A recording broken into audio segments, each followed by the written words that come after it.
চট্টগ্রামে প্রত্যেকটা ঘোরাঘুরির স্পটগুলা ওরা প্রত্যেক বছরে বছরে কিন্তু নতুন করে এটা চেঞ্জ করে। সেরকম ক্যাফে 24 এ ওইরকম আগের থেকে অনেক বেশি সুন্দর করে ফেলছে। যারা আগে গিয়েছেন তাদের কাছে এখন গেলে আরও নতুনত্ব বিশেষ অনেক কিছু লাগবে। একদম আমরা যখন এন্ট্রি করছিলাম, এন্ট্রি করার পথে এত বেশি সুন্দর ছিল, আমার খুব ভাল লাগছে। জানি না, আমার কাছে হয়তো অনেক বেশি সুন্দর লাগতেছে, অনেকের কাছে ভালো নাও লাগতে পারে। তবে বিশেষ করে আমার মনে হয় যে ভালো লাগবে, কারণ পাহাড়ের উপরে ছোট ছোট ঘর করে রাখছে, এত সুন্দর লাগছিল।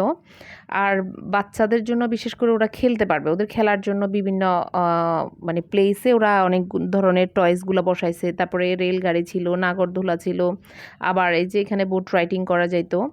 তো আমার ভাইয়ের মেয়ে আর তালহা অনেক বেশি এনজয় করছে, সে সাথে আমরাও এনজয় করছি। আর এখানে বিশেষ করে আমি দেখলাম যে বিভিন্ন ধরনের স্কুল থেকে ওরা পিকনিক করতে আসছে, কারণ এখানে বিভিন্ন জায়গায় একদম বড় বড় প্লেসে সবাই আবার বিভিন্ন ধরনের স্কুলের বাচ্চাদেরকে গেম খেলতেছে। ওই দিনে একটা বড় প্রোগ্রাম ছিল সেখানে। তো আমাদের কাছে আলহামদুলিল্লাহ অনেক বেশি ভালো লাগছে। এই যে ঝর্ণাটা, এখানে অনেকে দেখলাম যে যাই যাই ছবি তুলতেছে। আমি একদম কাছাকাছি যাই না, একটু দূর থেকে ছবি উঠে নিছি। তো আমাদের কাছে খুব ভালো লাগছে। আপনারা যারা যারা ওইখানে গেছেন আপনাদের কেমন লাগছে অবশ্যই কমেন্ট করে জানাবেন।